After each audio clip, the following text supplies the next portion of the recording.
गरीबों के नेता हैं, ठीक ने। लालू जी हम लोग को बोलने का आवाज़ नहीं है। जनसुराज जो है नयका चावल है। बाकी सब बिहार विधान नौकरी तो दिए हैं उस 17 महीना में जो उप मुख्यमंत्री रहे हैं। बिहार विधानसभा का 2025 में चुनाव होने वाला है। इसी सब मुद्दे पर बातचीत करने के लिए आज हमारे साथ एक सामाजिक कार्यकर्ता लक्की पासवान जी हैं। तो आइए इनसे जानते हैं, युवा भी हैं, करवाते हैं। लक्की जी, आपको मेरा चैनल में बहुत बहुत स्वागत है। नवादा हब देखने वाले तमाम दर्शकों को हम हार्दिक अभिनंदन स्वागत करते हैं। तो क्या सोच रहे हैं, 2025 के चुनाव में युवा हैं आप? इस बार का जो चुनाव है 2025 का जो बिहार विधानसभा, युवाओं में काफ़ी उत्साह है और काफ़ी उत्साह के साथ साथ इस बार भागीदारी ज़्यादा रहेगी। मतदाता में, युवाओं में भी काफ़ी उत्साह है और सब बढ़ चढ़कर भाग लेंगे और एक नया बिहार के निर्माण में युवा का अहम भूमिका रहेगा। अच्छा, एक नया पार्टी आया है, प्रशांत किशोर, जनसुराज पार्टी आया है। और उसमें जनसुराज पार्टी में क्या इस बार वो बोल रहे हैं कि हम सरकार बनाएंगे, तो क्या सरकार बना पाएंगे जनसुराज पार्टी? जनसुराज जो है नयका चावल है। बाकी सब बिहार विधानसभा में कई एमएलए हैं, कई पार्टियां हैं बिहार में, तो सब उनको उनके विचारधारा से लोग जान रहे हैं। प्रशांत किशोर जी कोई आंदोलन में बताइए कि भाग लिए हैं? प्रशांत किशोर जी ने कोई धरना में आज तक शामिल हुए, न उनकी पार्टी किसी आंदोलन में शामिल हुई। आप अचानक आइएगा और कहिए कि हमको वोट दे दीजिए, हम बिहार में बदलाव करेंगे, तो ऐसा कोई होता है? आप उनके प्रोग्राम हम देख रहे थे, 2 अक्टूबर को स्थापना किए गांधी मैदान में। तो हम समझते हैं कि आप all in one man army है। मुख्य रूप से 1-2 आदमी अगर कोई नेता उनके प्रोग्राम में अगर बोला तो बोला, 2 घंटा तक अकेले प्रशांत किशोर जी बोलते हैं और कहते हैं कि हम कुछ नहीं हैं, और उनको नया प्रदेश अध्यक्ष भी बनाए हैं। अच्छा, कार्यकारिणी एक अध्यक्ष होता है, कार्यकारिणी का अध्यक्ष एक मनोज कुमार भारती जी को बनाए हैं। तो वो दलित के नेता है, मनोज कुमार चौधरी है। उसको नमूना करके पुकारा गया, जैसे कि बिहार में आम भाषा में बोला जाता है नमूना किसको बोला जाता है बिहार में आम भाषा में? एक मतलब उसको अथी करना, तो उस तरह से एक दलित को खड़ा करके उतना आदमी के सामने मतलब बेइज्जत करना, कितना इसमें लगता है, क्या लगता है? अभी देखिए, उचित है इसमें बोलना, नमूना बोलना? उसका हम जवाब दे देते हैं। नमूना वो क्यों बोले? वो तो दलितों का पूरा रूप से अपमान करने का काम किए। तरारी में भी सीट खाली हुआ है, उपचुनाव होने वाला है। अभी एसके सिंह कोई इंडियन आर्मी में थे, उनको टिकट उन्होंने देने का काम किया, प्रशांत किशोर जी। बगल में घोषणा करवाए हैं प्रदेश, जो आप बता रहे हैं, कार्यवाहक अध्यक्ष जो बनाए हैं मनोज भारती जी को, तो पॉकेट के अध्यक्ष बनाए हैं, ठीक है। मनोज भारती जी का बिहार के राजनीति में क्या योगदान है? हमसे आके डिबेट कर लें, ठीक है। वो बहुत बड़े IFS रहे, इंडियन फॉरेस्ट सर्विस, 4 देश में राजदूत भी रहे। उनका हम धन्यवाद करते हैं, देश के निर्माण में उनका अहम योगदान। लेकिन बिहार के राजनीति में वो कोई गांव का दौरा किए हैं, कोई पंचायत गए हैं, उनके समस्याओं को देखे हैं? तो बस उनको दे दिया गया कि SK सिंह जी को टिकट दे दीजिए, झुनझुना दे दिया। हाँ, बस झुनझुना थमेले हैं, नाम यही बतावेंगे, खाली उनसे सिग्नेचर करावेंगे, खाली झुनझुना थमा दिया गया, पूरा झुनझुना है। तो दलित का वोट बोल रहे हैं कि दलित का टोटल वोट लाएंगे। वो तो बोल रहे हैं मुसलमानों समाज के हम वोट ले आवेंगे। मुसलमान समाज, हम जहाँ तक राजनीति को समझ रहे हैं, अभी भी राष्ट्रीय जनता दल के साथ है, इसमें कोई दो मत नहीं। तेजस्वी यादव जी के साथ ही मुसलमान समाज रहेगा। अच्छा, आप नवादा के हैं और नवादा में भी चुनाव होगा, तो नवादा का चुनाव कैसा रहेगा? नवादा में 5 सीट है महागठबंधन का, तो महागठबंधन का 5 सीट का क्या रहेगा? 5 सीटें तो आप समझ लीजिए कि कम से कम 2 सीट पे कांग्रेस चुनाव लड़ेगी और 3 सीट पे जो है राष्ट्रीय जनता दल चुनाव लड़ेगी। तैयारी कैसा रहेगा? तैयारी अब राष्ट्रीय जनता दल और कांग्रेस के लोग बताएंगे, उनके नेता जानेंगे। जेडीयू भी 2 सीट पे लड़ेगी। पिछला बार हम समझते हैं कि नवादा और गोविंदपुर कौशल यादव जी, पूर्णिमा जी लड़े थे। इस बार जदयू में अब देखिए किनको टिकट देते हैं। 2 सीट पे जदयू भी लड़ेगी, भाजपा 2 सीट पे आए। अच्छा, तेजस्वी जी बोलते हैं कि हम 5 लाख नौकरी दिए हैं युवाओं को, तो आप भी युवा हैं, तो क्या इसमें कितना सच्चाई है कि तेजस्वी जी नौकरी दिए हैं 5 लाख? नौकरी तो दिए हैं, उस 17 महीना में जो उप मुख्यमंत्री रहे हैं वो तो सब लोग देखा है, इसमें कुछ छुपाने वाली बात नहीं है। बिहार में हम भी युवा हैं, हमारे घर से भी नौकरी हुआ है, तो हम लोग हर घर में, घर से भी नौकरी? हाँ, हमारी दीदी का BPSC PG टीचर बनी है 11-12 में नवादा में ही, तो सब लोग के घर में नौकरी हुआ है, इसमें कोई छुपाने वाली बात नहीं है। तेजस्वी यादव जी ने जो कहा था कि 5 लाख दिए हैं, तो रोजगार दिए हैं और लोगों को उम्मीद भी है उनसे, और यही कारण रहा कि आप देखिए कि लोकसभा में ठीक है सीट कम आया, लेकिन प्रदर्शन उनका बढ़िया रहा। नीतीश कुमार बोल रहे हैं कि हम दिए हैं नौकरी। ठीक है, वो मुख्यमंत्री हैं तो उनका भी दायित्व है, वो बोलेंगे अपना। मुख्यमंत्री जी के बिना हस्तक्षेप से नौकरी नहीं मिलती, सही बात है। लेकिन तेजस्वी यादव ने उनको बढ़ाया, उनको सलाह दिया कि ठीक है हम 5 लाख रोजगार निर्माण करेंगे और देंगे, उनकी भी भागीदारी होगी।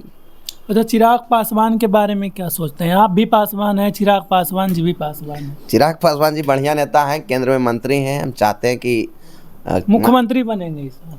क्या चाहते हैं, मुख्यमंत्री बनना चाहिए? बिहार के जनता तय करेंगे कि मुख्यमंत्री किसको बनना है, नहीं बनना है। जहाँ तक चिराग पासवान जी का सवाल है तो बढ़िया नेता हैं, केंद्र में मंत्री हैं, बिहार में उनकी लोकप्रियता है और अपने केंद्रीय मंत्रित्व काल में हम चाहते हैं कि भारत को एक नया ऊर्जा और नया निर्माण में अपनी अहम भूमिका निभाएं। उनका एक था vision Bihar first, Bihari first, वो काम करेगा 2025 के चुनाव में? पिछले बार वो अकेले चुनाव लड़े थे, लगभग 20-25 लाख वोट उनको आया है, 6% वोट आया है। तो उनके साथ जो जुड़े हुए लोग हैं, बिहार फर्स्ट को, जो उनके विजन को जो लोग मान रहे हैं, उनको वोट दे रहे हैं। और अब देखिए बिहार विधानसभा का नया चुनाव है, क्या समीकरण बैठता है, किधर लोग जाते हैं। तो 2025 का चुनाव में युवाओं का प्रदर्शन किधर रहेगा? आप युवा भी हैं। देखिए सब युवाओं का अलग अलग, सामाजिक कार्यकर्ता भी, सब युवाओं का अलग अलग विचारधारा है, जिनका जो मन है, जिनका जो मत है, जिनको देने का काम करेंगे। नवादा रजौली विधानसभा क्षेत्र क्या है? ठीक है, रजौली विधानसभा क्षेत्र में क्या लगता है काम हो रहा है? राजद के विधायक है प्रकाश वीर जी, माननीय विधायक है राष्ट्रीय जनता दल के, लगातार 2 टर्म विधायक। आपके क्षेत्र के भी हैं? हमारे क्षेत्र के भी हैं, अच्छा काम भी किए हैं। कुछ कमियां रह गई है, अब माननीय नेता तेजस्वी यादव जी को फैसला लेना है कि उनको रिपीट करेंगे कि नहीं करेंगे। इधर कुछ दिन से पार्टी में भी देख रहे हैं उनका इधर उधर कुछ कम है उनका। इस बार रजौली में आया था तो तेजस्वी यादव बोले थे कि किसी और को नया नेता बनता है। क्या लगता है नया विधायक किसे, मतलब किसको बनाना चाहते हैं तेजस्वी यादव? अब माननीय नेता तेजस्वी यादव जी फैसला लेंगे, उनकी पार्टी फैसला लेगी, जिनको भी टिकट देंगे वो राष्ट्रीय जनता दल के उम्मीदवार होगा, सर्वमान्य होगा। अच्छा, आप किसको दीजिएगा वोट? अब ये मेरा मत है, अब जिन्हें ये मेरा बता दीजिए। लोकतंत्र है, लोकतंत्र में गरिमा है, इसलिए भारत का ही लोकतांत्रिक प्रक्रिया के लिए जाना जाता है। कौन सा पार्टी के रहिएगा? कार्यकर्ता, नया युवा कार्यकर्ता। उसमें कौन चुनाव लड़ेंगे ये इम्पोर्टेंट है हमारे लिए, पार्टी से ज्यादा उम्मीदवार इम्पोर्टेंट है। तो 2 पार्टी लड़ेगा, जैसे वहाँ पर 2 पार्टी लड़ेगी। पिछला बार कम से कम 21 से ज़्यादा नॉमिनेशन हुआ था और 10-12 से ज़्यादा पार्टियां लड़ी थी, निर्दलीय कई उम्मीदवार थे। तो हम पहले उम्मीदवार देखेंगे कौन बढ़िया उम्मीदवार है, हम उनको देने का काम करेंगे। पासवान, लालू जी या चिराग जी? अब लालू जी गरीबों के नेता हैं, ठीक न। लालू जी हम लोग को बोलने का आवाज़ नहीं है, उनका धन्यवाद देते हैं। चिराग जी भी लोकप्रिय हैं, पासवान के भी नेता हैं, सभी समाज को लेकर चल रहे हैं। अब देखिए बिहार में क्या होता है। पशुपति पारस जी को काहे साइड कर दिए? पशुपति पारस जी लोजपा के कई दफ़ा प्रदेश अध्यक्ष रहे हैं। हमारे याद में हम समझते हैं कि नवादा में आज तक नहीं आए होंगे। हम जब से होश संभाले हैं राजनीति को, हम समझते हैं नहीं आए, हम कभी भी नहीं, हमारे याद में प्रदेश अध्यक्ष रहते थे, एकदम नहीं आए होंगे। तो लोग उनसे क्यों जुड़ेगा? विधानसभा चुनाव लड़ रहे हैं अकेले, चिराग को गिरा देंगे। ठीक है, उनकी अपनी पार्टी है, कौन किनको गिराएगा। पशुपति जी की अपनी भी पार्टी है, राष्ट्रीय लोक जनशक्ति पार्टी, केंद्र में मंत्री भी रहे थे, और उनकी पार्टी है, वो चुनाव लड़ेंगे। देखिए पारस जी पहले बिहार गांव का दौरा करें, एक एक क्षेत्र में जाएं, हर जिला घूमें, उसके बाद में पार्टी का प्रदर्शन पता चलेगा। वो बोल रहे हैं पूरा घूमे हैं, पूरा बिहार घूमे, कहीं पूरा देश। आप मीडिया बंधु हैं, जाके देखिए, मैं घुमाइए कि आए थे पशुपति जी? कभी नहीं आए नवादा कभी इवेंट किए। नवादा से सीट उनका कट गया। चिराग पशुपति पारस जी का जो पार्टी था चंदन सिंह, उसका सीट कट गया यहाँ से, उस पर क्या बोलना? चंदन जी लोक जनशक्ति पार्टी के सांसद थे, ठीक न। इलेक्शन कमीशन में कंप्लेन या समझिए कि इधर से दायर हुआ कि 5 MP माननीय पशुपति कुमार पारस जी के साथ गए और उन्होंने बोला कि हमारा एक अलग अध्यक्ष होगा, जिनमें पशुपति पारस को 5 MP ने अध्यक्ष मान लिया, जिससे चिराग जी अपना नाराजगी व्यक्त किए। तो उनकी पार्टी ने अभी इलेक्शन कमीशन में आप देखिएगा तो लोक जनशक्ति पार्टी। अच्छा, एक क्वेश्चन है, अलग क्वेश्चन सबसे हट के है, जैसे परिवारवाद बोला जाता है, परिवारवाद RJD को, राजद को, लालू परिवार को बोला जाता है कि मतलब ये परिवारवाद है, तो उसमें चिराग पासवान भी अपना जीजा जी को टिकट दिए हैं, तो क्या नहीं परिवारवाद हुआ? उसमें क्या बोलना चाहते हैं? नीतीश कुमार जी के बेटा का नाम जानते हैं? नीतीश कुमार जी के बेटा को हम समझते हैं कि बिहार के युवाओं से लेके काफ़ी लोग नहीं जानते हैं। नहीं जानते हैं। तो ऐसा नहीं है कि उनको नहीं बढ़ाए होंगे, ठीक है, सबका अपना अपना महत्वाकांक्षा होता है। तो सिर्फ परिवार में किसी बड़े राजनीतिक घराने में पैदा लेना ही बड़ी बात नहीं है, आप में काबिलियत होना चाहिए। तेजस्वी यादव में काबिलियत था, लालू यादव के बेटे हैं, उन्होंने अपना नाम कमाया। चिराग पासवान जी भी काबिलियत था, रामविलास पासवान जी के बेटे हैं, उन्होंने अपना नाम कहा। तो जो भी राजनीति में है, ऐसा नहीं है कि आप बड़े खानदान से हैं तब आप नेता बनिए जाइएगा। तो फिर बदनामी हो रहा है ना, मतलब कि राजद परिवारवाद करता है, परिवारवाद करता है। परिवार, हाँ तो लोग, चिराग जी तो भी परिवारवाद किए हैं। जनता मालिक होती है लोकतंत्र में, ठीक न। मीसा भारती जब ये चुनाव लड़ी पाटलिपुत्रा से, तो लोकसभा में वोट देता है जनता, जनता ने वोट दे दिया मीसा भारती को, चुनाव जीत गई। अरुण भारती जी लोजपा से लड़ रहे थे जमुई में, जनता वोट दिया तो जीत गई।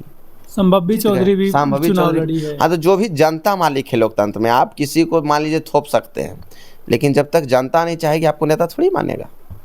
तो फिर भी एक कैसे दोनों पार्टी पर नहीं आरोप लगना चाहिए परिवारवाद का, सब पार्टी पे लगना चाहिए। करीब करीब लगता है सब पार्टी में अपना अपना परिवार के दे ही दिया, लेकिन उसमें फिर भी सबसे ज़्यादा आरजेडी को क्यों थोपा जाता है? जब कहने की बात है, अब जिनका जिस तरह का सोच है वो अपना बता रहे हैं।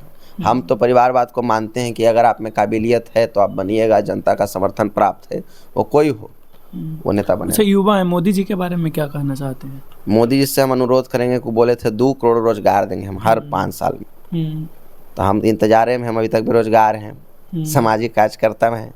तो हम मोदी जी से अनुरोध करेंगे कि 2 करोड़ रोजगार दें कि हम लोग जैसा नौजवान भी रोजगार और नौकरी पाए। चलिए, बहुत बहुत धन्यवाद बात करने के लिए।